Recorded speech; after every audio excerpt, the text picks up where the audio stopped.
Hello, my name is Osmond, and I'm going to do a VOD review for your support gameplay here today on Junkertown. In your Reddit post, you said that this is a situation where you are hard stuck in bronze, and you're looking to see if there's anything you can do to get out of bronze here. All right. Okay, let's take a look. We're playing on Kiriko here. So let's kind of see how you start this. All right, yeah. So I like, okay, one thing I like here, just right off the bat, is that you have not yet just immediately walked out of the spawn door, and so it shows me that you kind of recognize that in the beginning of this game, if your tank isn't going to walk immediately out of the spawn room, and they're going to just stand right there, then you should kind of step back. And I like as well that you are off to the side, kind of away from this sort of door as a spam angle. You are off to the side and just kind of throwing healing of food forward, which is perfect. And so far, I actually really like kind of the way you started this. Not bad. You see your Genji getting out there a little bit. Kind of make some headroom. I'm really not sure what your D.Va is doing. What the fuck's going on here?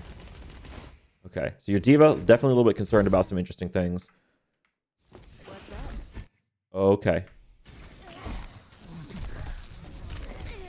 Go back a second. I want to see this a little bit more. Back a little more. I want to see what kind of danger was your Genji in.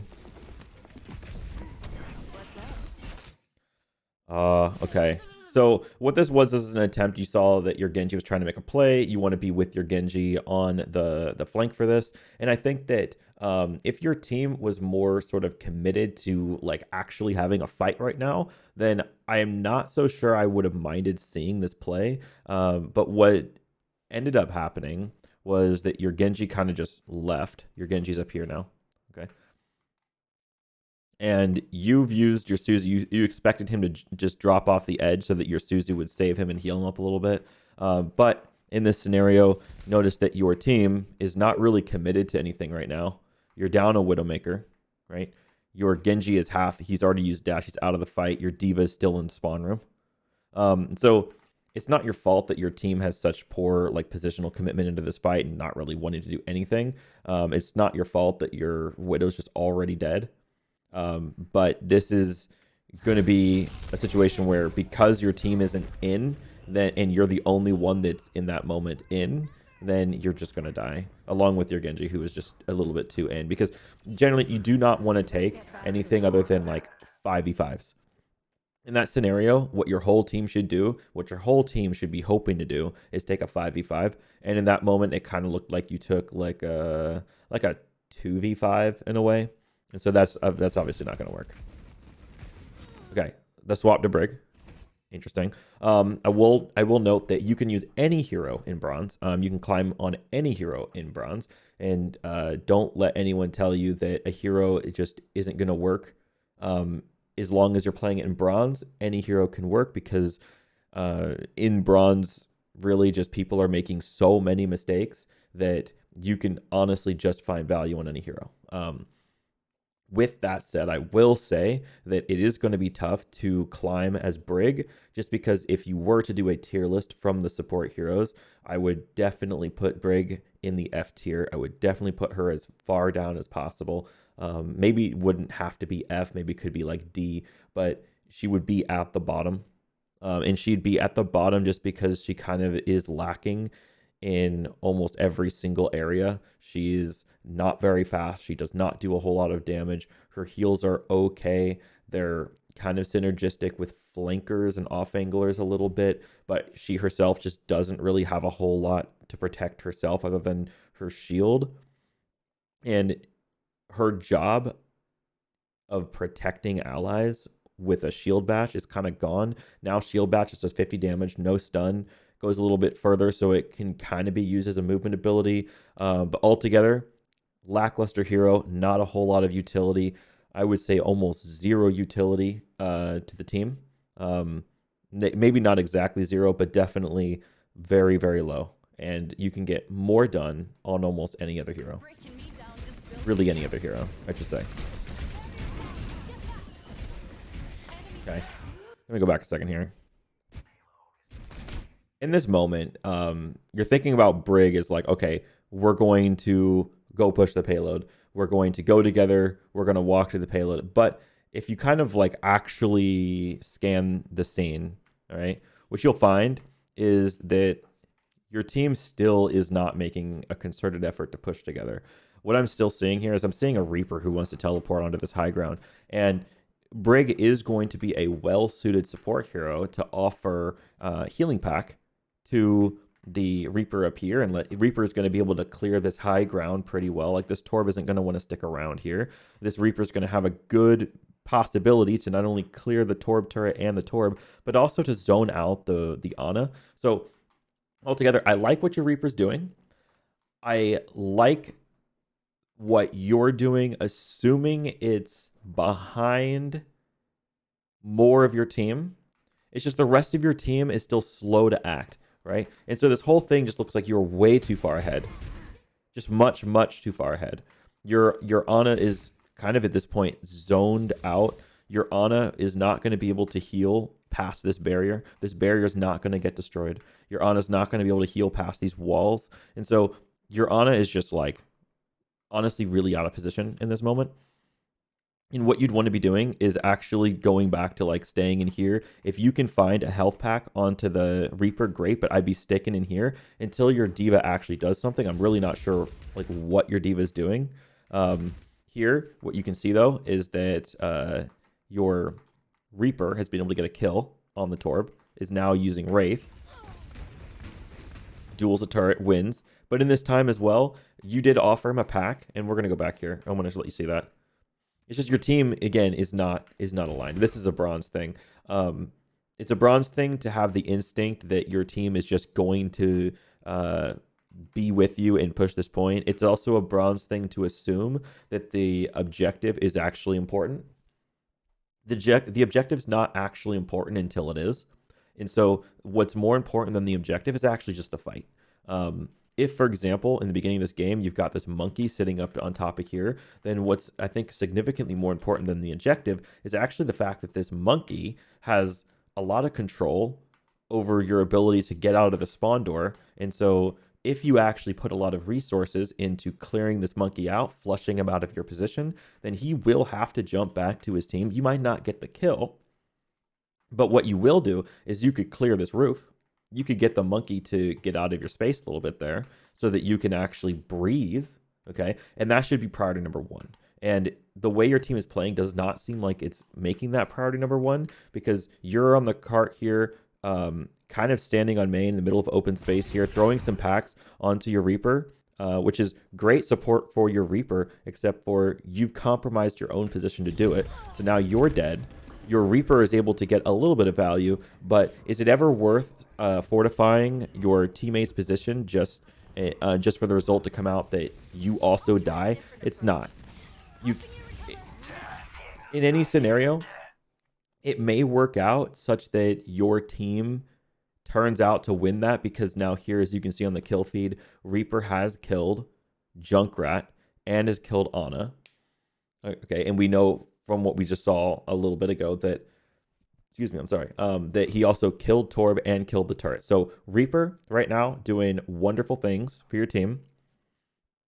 And so it might look like it was worth it to just throw your life into the trash can and help him do that.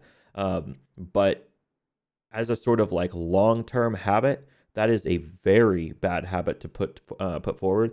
Do not value your life low in such a way where you'd be like, it's worth throwing my life away so that my flanker can go do a flank. It's not worth it. It's not worth it on Brig. It's not worth it on Mercy to follow someone into like a surefire death, or to try to go for some really risky res, because if you die at the last moment, well, at least you still get the res off. Not worth it. Just it's like, what I'm trying to say is I don't want you to build a bad habit here. Just because you have cleared out this position and it worked slightly because you were able to give packs to your Reaper doesn't mean that it was warranted for you to give up your life for it. Okay, I'll just leave it at that for now. All right, we're on main a little bit here, and we want to, like, I like that you want to be with your DPS. I like that it looks like you do have an understanding that you want to fortify your DPS's positions and their plays by giving them packs while they're sort of on the exteriors of your team's positions, which is great. But I want to also bring to your attention, all right? We're going to like slow this down a little bit. This pack on your Reaper, if you check on the upper right-hand corner there, you're going to find that your Reaper has full HP. Okay? We do not need to pack our Reaper when he has full HP. Obviously, that is a waste of a pack. And these packs do take a while. I think they're 4 seconds to cool down a single charge. So when we have no packs available to us, we're actually like 12 seconds away from having our packs back.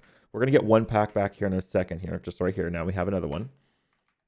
We want to continue to get packs, right? We want to start fights with our packs.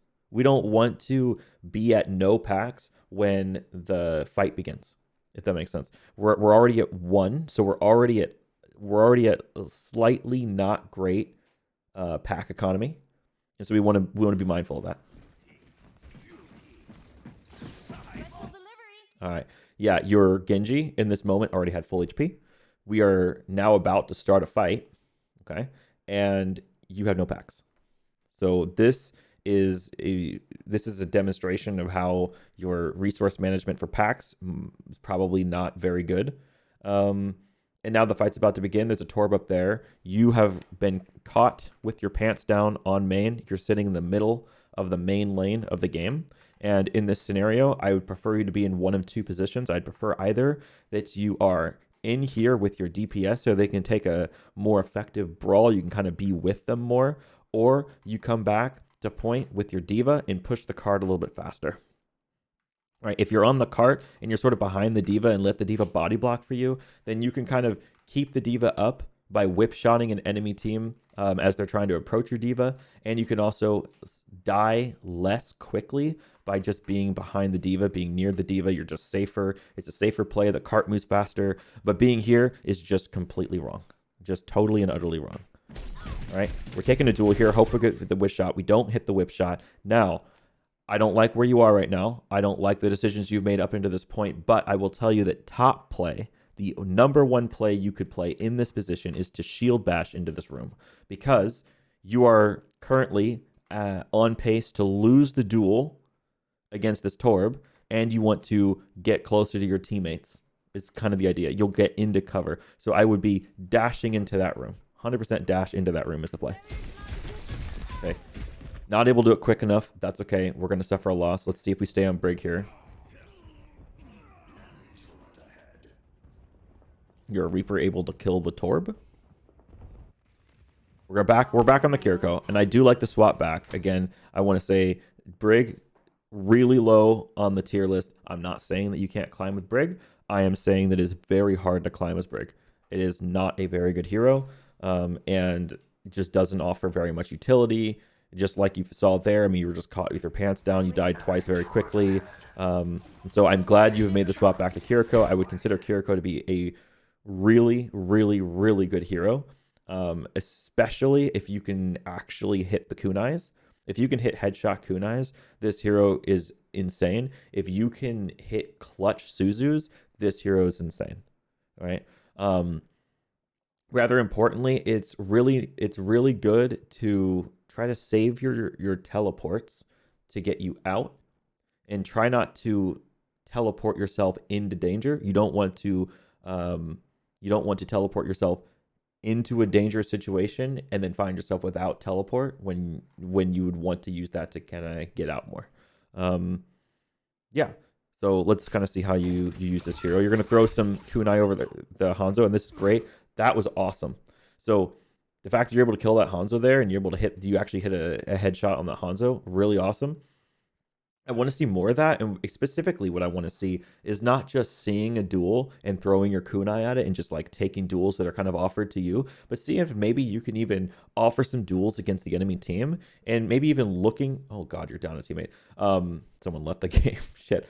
So what you want to do is you want to actually look at angles that you expect the enemy team to be in, that maybe they will peek in, and just like pre-fire kunais at them. And once you start doing that, then you're starting to like really like get a lot more value out of the hero, and you're playing it a lot better. So let's just continue.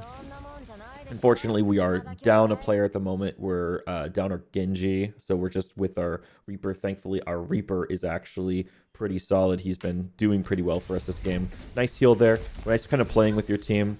We are in pretty good cover, I would say. And so far, your Kiriko play seems to be a lot better than your Brig play. I would recommend definitely staying on this hero. Once that turret goes down, you can start killing it. And it's easier to start killing the turret when it's being deployed in this sense than it is to like wait for it to be up and active. Because right now, there's about a 2-second period of time when it builds itself. And you can kind of whittle it down while it's building before it actually builds itself up and gets any value at all.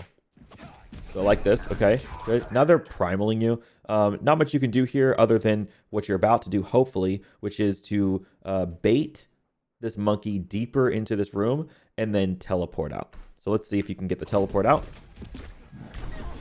Very nice. Awesome. You're out of there.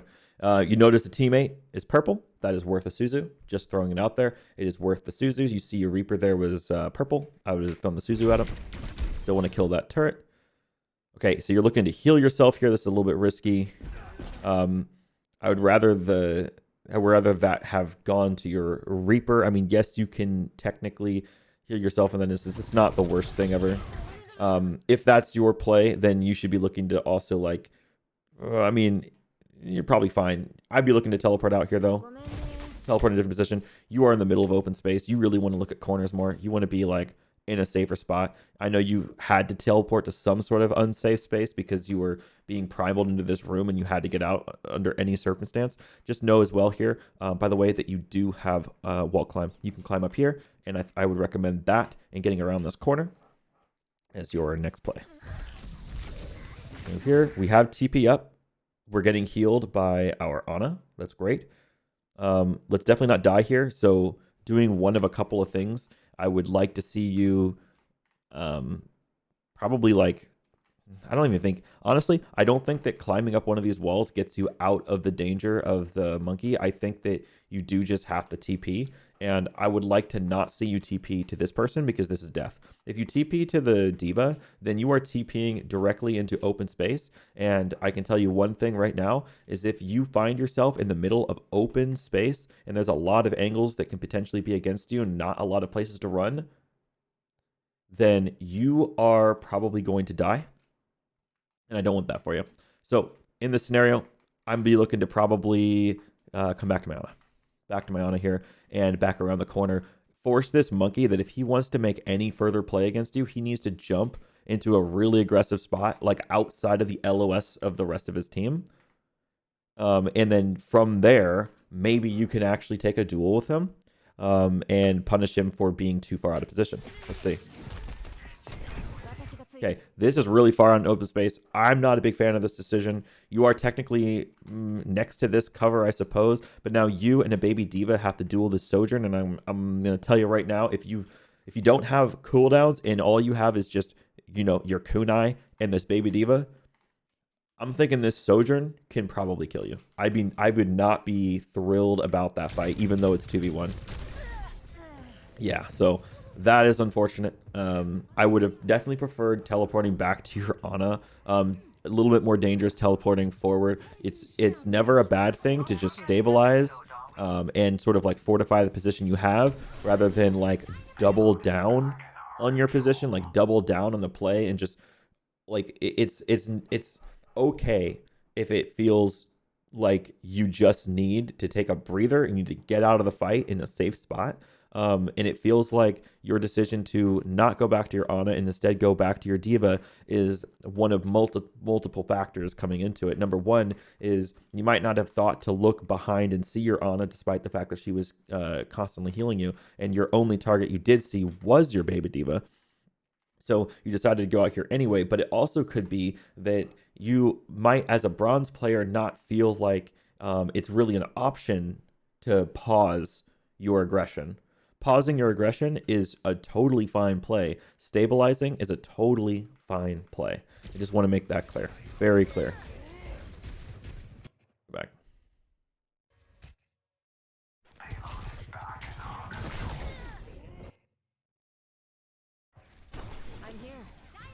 Here we are. we're kind of like back into it.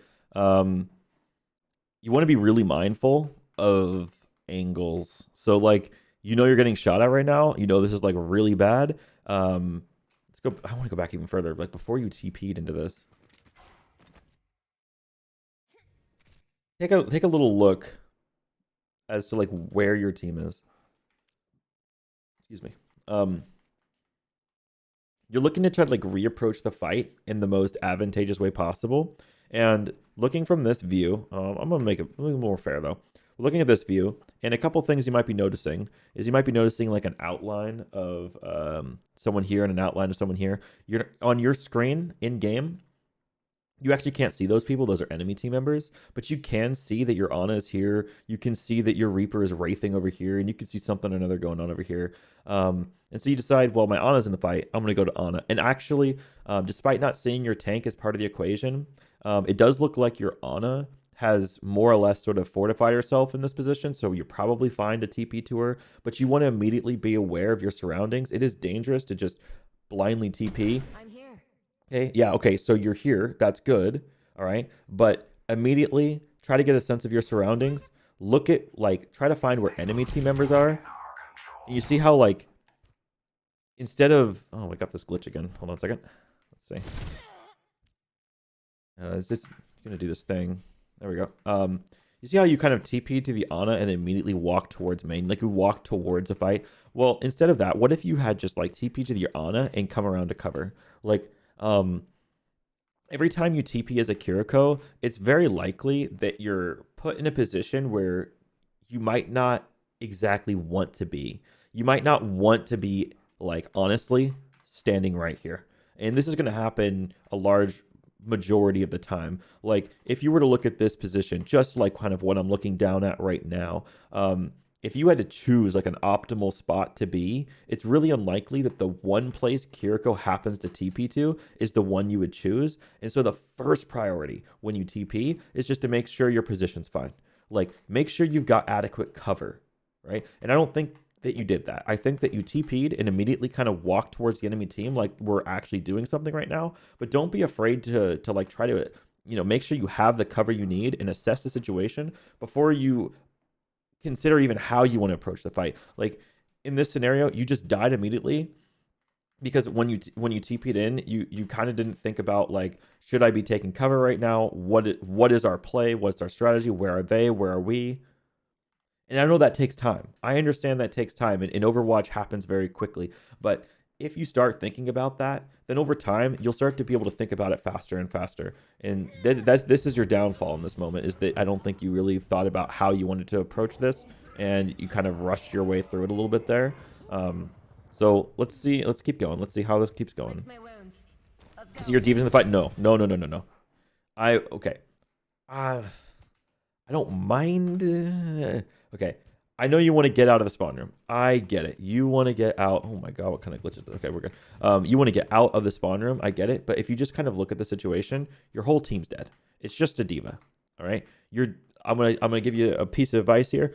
D.Va in anywhere less than like Diamond has a nickname. All right. She's not called D.Va. She's called Feedva. Feedva. Because every D.Va that is low ranked will honestly just feed. They will feed their ass off, and it's just something you just got to ride it off. You just got to ride it off. Don't worry. Hey, like in this moment, you're in the spawn room. I'm looking out. I'm seeing one teammate out in the battlefield. That's it. I just see a single red outline of my D.Va, and that's it. All right. I'm not even leaving the spawn room. All right. I might come to the door and like look out, maybe throw some Afuda. I'm not going to leave the spawn room. I don't feel like I have to leave the spawn room until my team is spawned. My team is ready to go. All right. And this is not the sign of a team that's ready to go. I'm looking out here. I'm thinking, okay, well, this D.Va is about to feed her ass off, and I'm not going to come over there with her and help her do that. I'm going to hope that if she just kind of has some awareness and understands that she's alone, that she's just going to come back to spawn. It's all she needs to do. All she needs to do. Do not come out here, because now, are you more or less likely to die now that you're out here? And honestly, I would say more likely. If you were standing here, you could actually just heal this D.Va from this distance. It would take a little while for your Afuda to get to her, but you'd be safe. I wouldn't think that you're not going to die in this position, but now you're going to, again, find yourself in the middle of open space. It's super possible that this Sojourn does a slide jump on top of here and then finds some shots on you. And it's actually extremely possible that your diva is so bad that she actually allows you to die in that scenario. I'd hate to see that for you. I'm not saying that would happen, but I would be afraid of that happening in this scenario. Right now, your diva doesn't even recognize that you've teleported to her, that a Sojourn's shooting you actively, and she's instead walking this way and not even defense matrixing these bullets coming at you. You could actually die here, and she just doesn't realize. And this is what I'm saying. Like, she's bronze. All right, this diva, bronze. She's not going to protect you in this scenario. Just let her be. Just let her be for now, and protect yourself. Don't put your life on the line here. This is so dangerous. If you die here, it's really, really, really bad. So hopefully, okay, I guess we're going to Suzer ourselves. We're going to go to the left and get in cover. Hopefully that's going to be the end of it. Looks like she slid. Okay, she's doing the slide. Is your diva going to even see it? Okay, is your diva even going to see it? You're going even further over to the side. You're kind of like baiting this Sojourn into such a bad spot. It's this moment, really, where if Diva wanted to, Diva, this is a free kill for Diva. Diva, this is food, right? So this Diva in this moment could just go kill the Sojourn. She could just go kill the Sojourn. But is she going to? No. She's going for bomb, a bomb play. This is kind of ridiculous. This bomb probably isn't going to kill anyone. Maybe it does because it's bronze, but she's given up on this. This is such a free kill. Free kill, given up. Would have let you die. Really bad. Of course. You know, it's bronze. It's just going to kill a bunch of people. So, awesome. Great. We're not looking at any kind of spectacular play here. This is just the enemy team not being aware enough to know how to get out of this bomb. Allowing themselves to die to it. My assessment of the situation as it stood before is still going to hold up just as much. I would not have teleported out to the diva. I would have just stayed where you are. That's pretty much that. Okay. I don't mind throwing... Go back a second. Okay, doing this. This, by the way, yeah, they did break the bubble. I will say that while that bubble's there, your Afuda does not go through the bubble. The bubble will block your healing Afuda. Just throwing it out there. They did break it though, so you are fine. We're going in here. I don't mind this. This is fine. You're supplementing position. You're healing your team. You're pushing this monkey out. This is fine.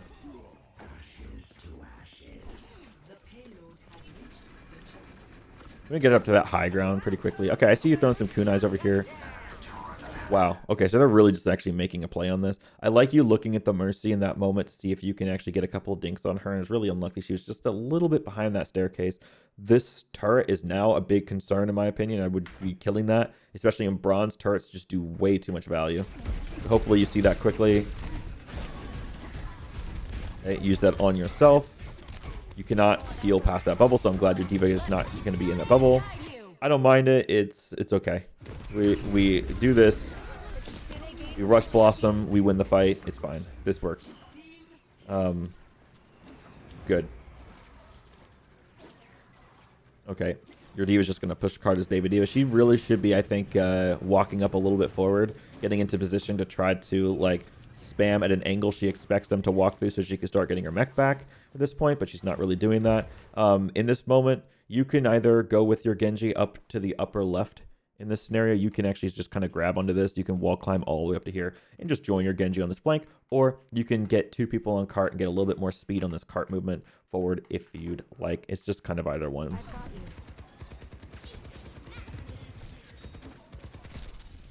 I'm not a big fan of standing back on main here. I think it really is one of the two. Either you are pushing this cart with your diva, even though it does mean you kind of like have to stand in open space, you would be crouching behind it and just staying as safe as possible, or fortifying this position with your Genji up here. Because like here, your Genji's going to get like, he's going to get pressured out with this Sojourn slow field. He's already used deflect. He's probably going to back up into this room, but in this moment, okay, he could actually stick around and be a more dominant presence up here if you were up here healing him, but you're not. You're kind of down here. Okay. You notice that your diva, by the way, is full HP. She's been full HP. You've just been throwing healing at her when she's just full HP. Just, you know, try to catch yourself doing that. Okay, I'm glad you recognized for a moment there that you were kind of in the middle of no man's land. You want to get closer to cover, closer to like being outside of the range of enemy DPS vision. So that's good. We got out of there. Okay, we got our thingy back. That's good. Did you manage to get that? Hold on.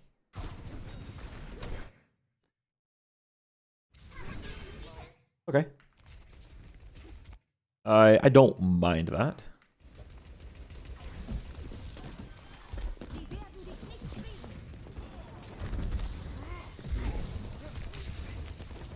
Okay, I like that they're not really like pressuring you from here. I like that you're kind of just like still outside of the vision. You're just kind of keeping your team alive. You're in the middle of your team. You're not like way out of position. I don't mind that. That's fine. You're now trying to throw healing through the Winston barrier. Just know that that isn't going to work. All right. Just throwing that out there. You watch this Fuda. We'll go back a second here. I'm just going to let you see it. All right. Go to 25% speed. See the Yafuda, watch it. See how it hits the barrier and just kind of stops. Not doing anything in that moment. So instead of throwing the healing, since the healing doesn't do any damage to the barrier, you could throw kunais at the barrier. An alternative thing you could do is you could actually TP back to the Ana and then heal the Genji from behind, right? And then you could actually heal the Genji despite there being the barrier. And eventually this barrier will break because the Genji will eventually break it. And then as well, the monkey would have to be dueling a double-pocketed Genji. The monkey will not be able to actually win that duel. The monkey will have to leave, and you'll be good. So that would be the play in this situation. We throw a Suzu there to try to protect the Genji, which I think is fine. He's already getting pocketed. We're just kind of getting the Winston to sort of reduce its aggro on it.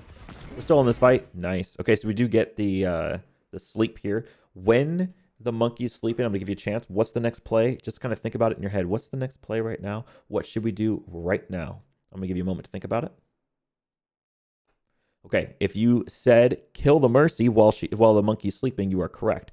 If you said wake up the monkey and kill him, you are wrong. This is a moment where the monkey is out of the fight. It is time to kill the Mercy. Let's see if we accidentally wake up the monkey, which I think is very likely in bronze. We'll see.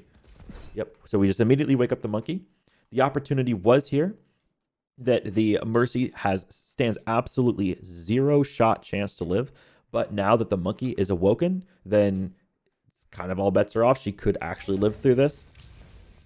We get another bubble. Big mistakes were made in this moment. Okay, we'll keep our on up as much as we can, I guess. Trying to heal again through the bubble. It's not really working. We're going to heal the Genji, keeping him up a little bit, trying to stay out of line of sight. Staying out of line of sight from the Sojourn there is pretty nice. I see you there. Very good. Now the monkey's on us. We're looking to TP away. Nice, good TP. Primal is problematic.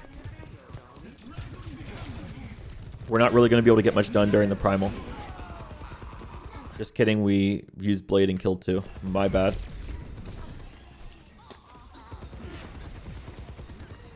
Okay, so we used our Nano and we used our Blade. We didn't Nano Blade, but we used Nano and Blade. Managed to get ourselves out of that situation. That would be normally a pretty precarious situation when your whole team is kind of plugged down into this area over here. They're using Primal, probably keeping you in these lower like inside spots here. What that would enable the Winston player's team to do is to take better angles against you, because you'd be forced down into this little trench that the enemy team could start like walking up the staircase and getting really strong angles on you as you're sort of buried into this really poor position on the low ground. Didn't happen. In fact, you just pulled out your Blade, used Nano, and just started killing people, so that's nice. Things work out sometimes.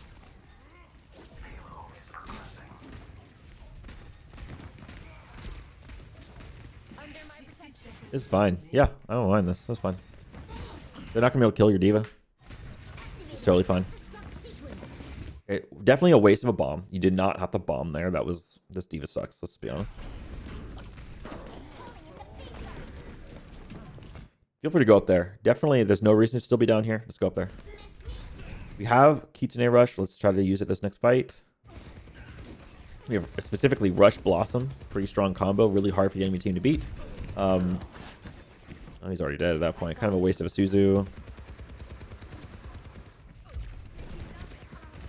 Yeah, I'm not sure like why you're trying to heal through the wall there.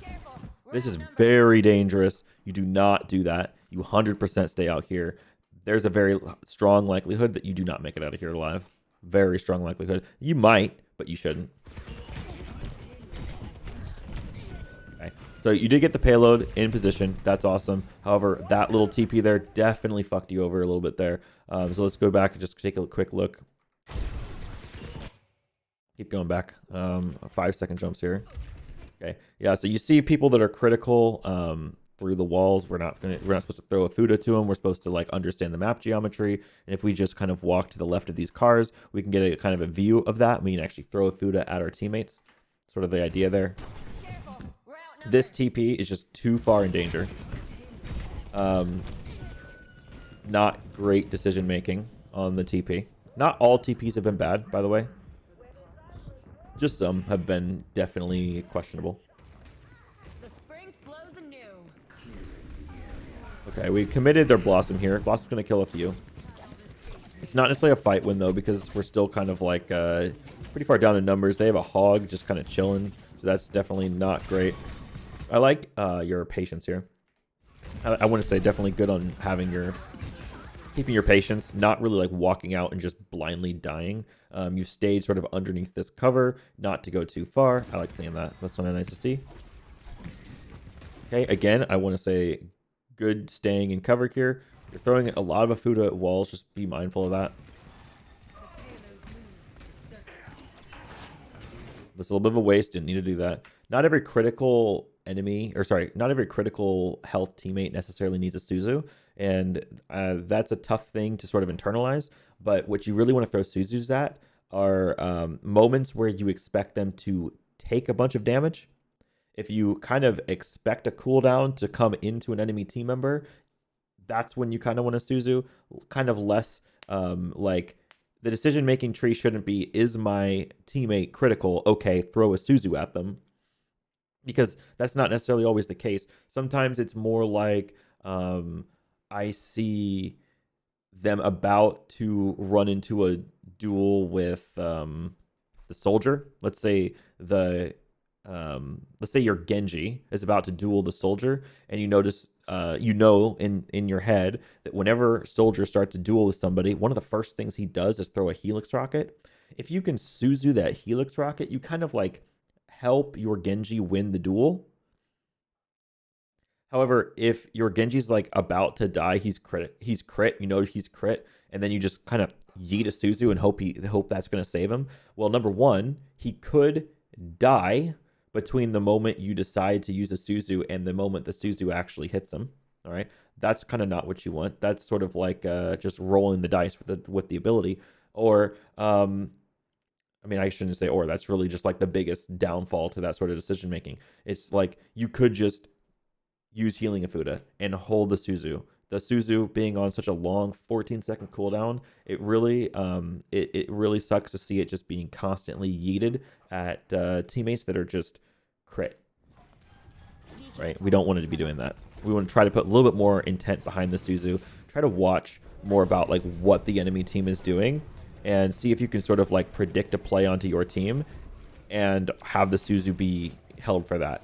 Or another thing you could do with Suzu is just kind of look at the enemy team composition and think about like, what's the biggest like pick potential? What's the biggest like thing I'd be afraid of? And just kind of at a glance, looking at the enemy team, I'd be really afraid of Roadhog Hook. So if you're just kind of marking the hog, and when I say mark, what I mean is just keep an eye on the hog, then what you can do is just watch for him to use hook.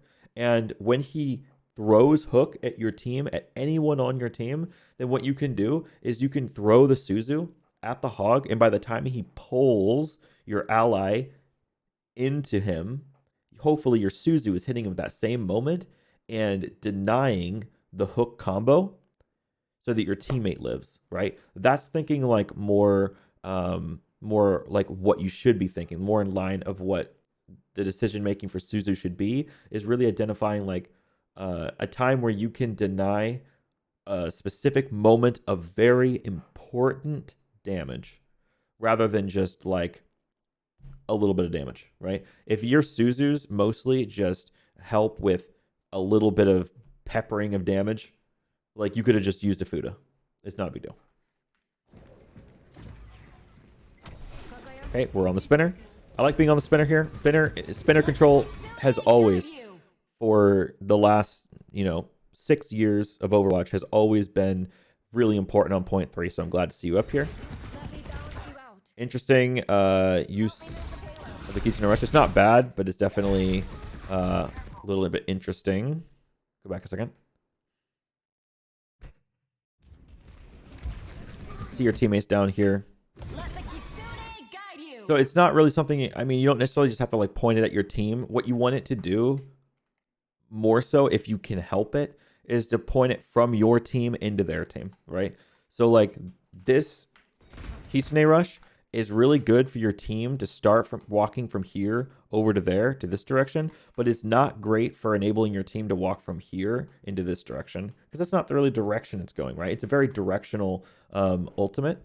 And so it does like enable your team to like kind of stand here and be successful here. But when your team sees you do this with your ultimate ability, what it would kind of make them want to do is sort of to play back and just play here and force enemy team to come to cart and not really actually make an aggressive play.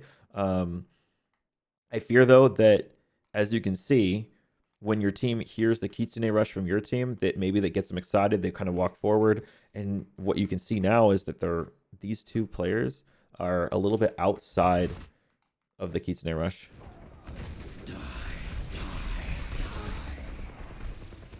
Just something to think about. That's a pretty good Reaper ult, so unfortunate. My ultimate is charging.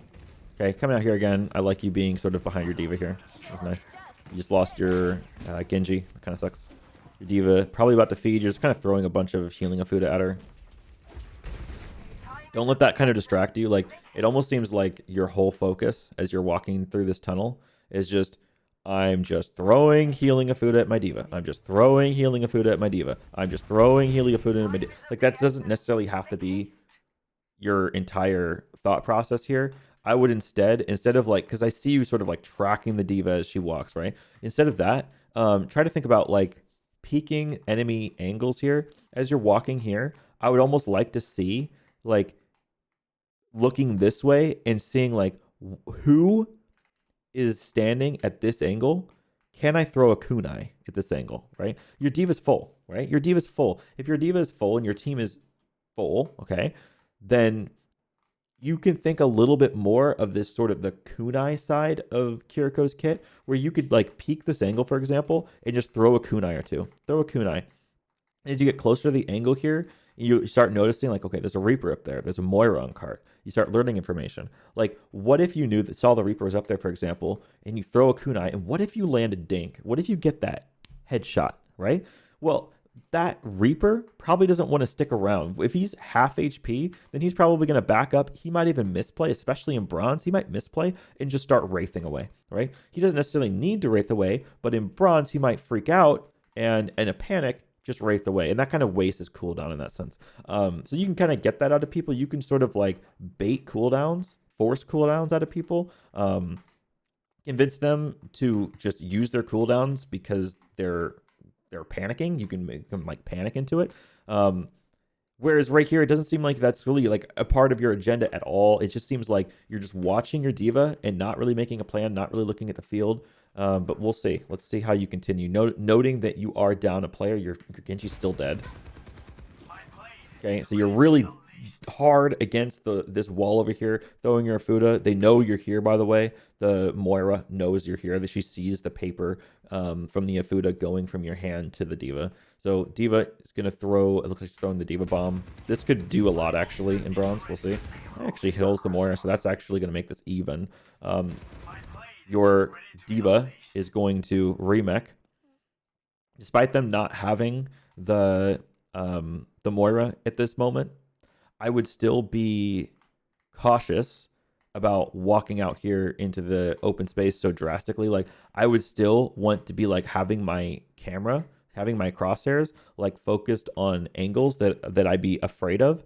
And I'd be like, for example, in this moment, I would want to throw kunai at this Reaper while approaching this cover, right? Throw the kunai there, and if he starts backing away, I look this direction, see if I see anyone, and if I don't in here, and I notice that like I've got 2 allies in here, well then I'm going to start walking in this direction. I might even aggressively TP into that, although I don't recommend that. Can't see how you do, but right now I see like your path involved immediately walking out into the open space rather than towards cover, and you really definitely want to think about walking more towards cover rather than kind of just into the open space here. I definitely don't like the open space idea.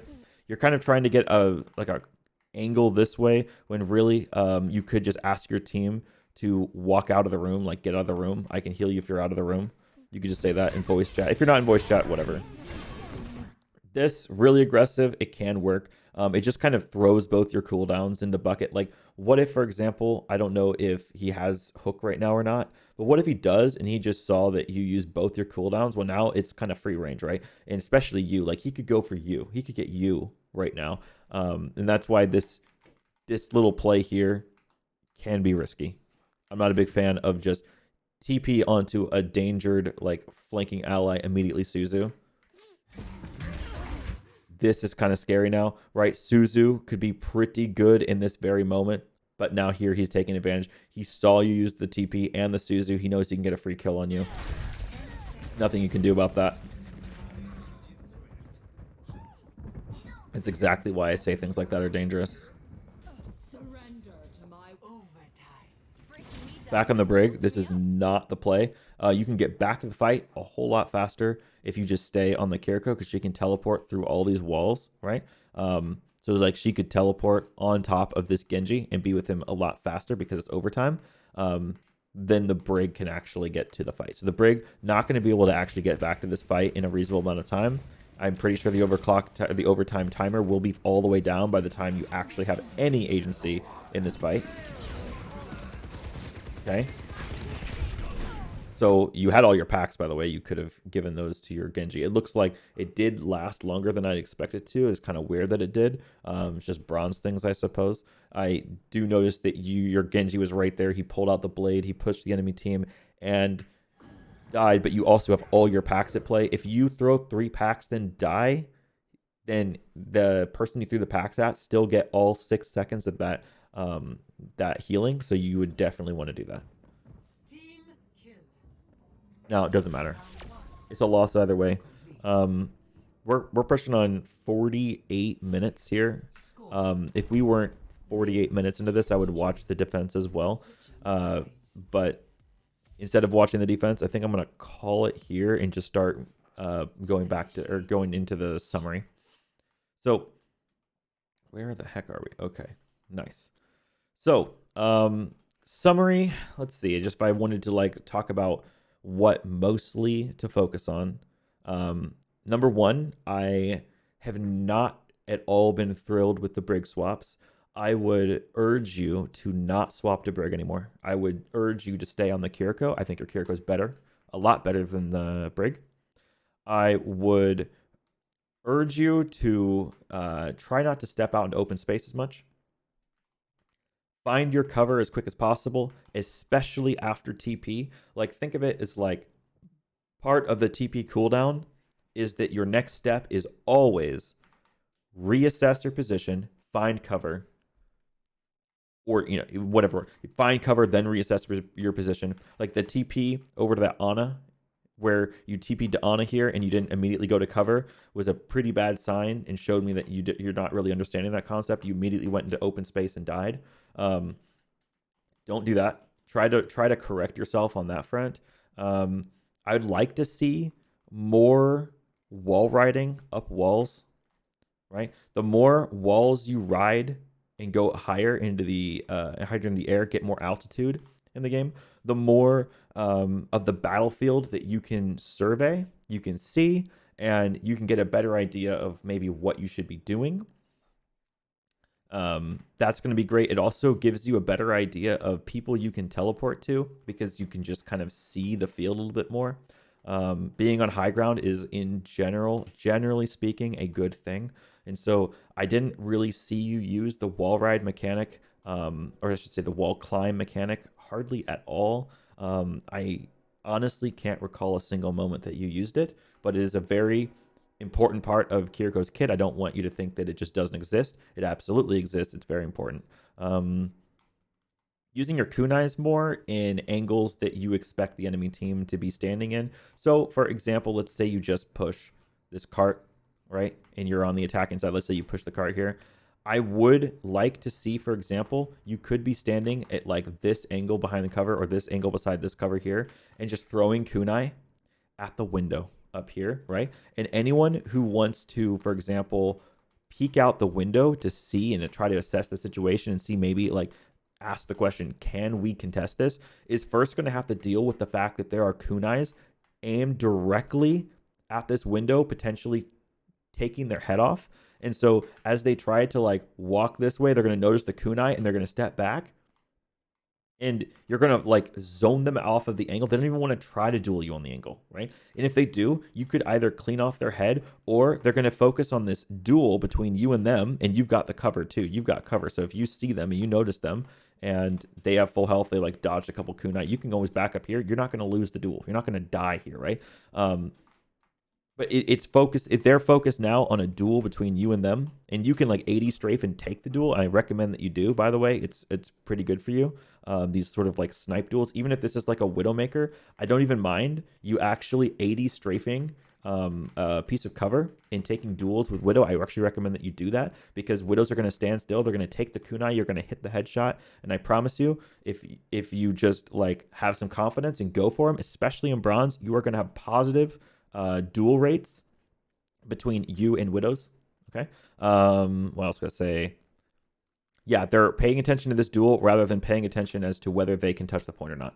You're going to be more prepared. You're going to know who's on the point at all given times. You're going to know who's actually jumping off the cliff in contesting point. And the main point I wanted to make, though, was that at least you are preemptively looking at angles where enemy team members could be and throwing kunais at like the angles you're expecting them to like actually appear on. So in this case here, as you push the next point, for example, you expect them to be peeking this top here, right? And so you could actually peek down from the bottom if you happen to be on the bottom here, and just like throw kunais in that general direction. You can wall climb up here and throw kunais through. I'll tell you that this staircase is big for snipers and Ana players, for example, where they're going to play this here and they want to catch people on this cover right here like this, right?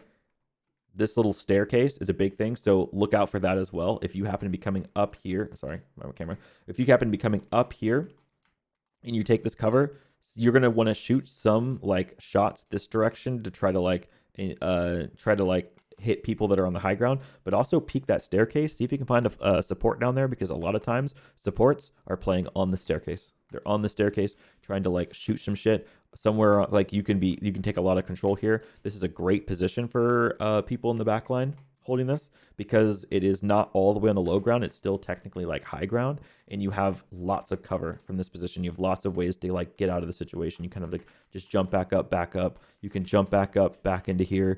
Lots of things you can do. So that's the sort of idea that I'm talking about.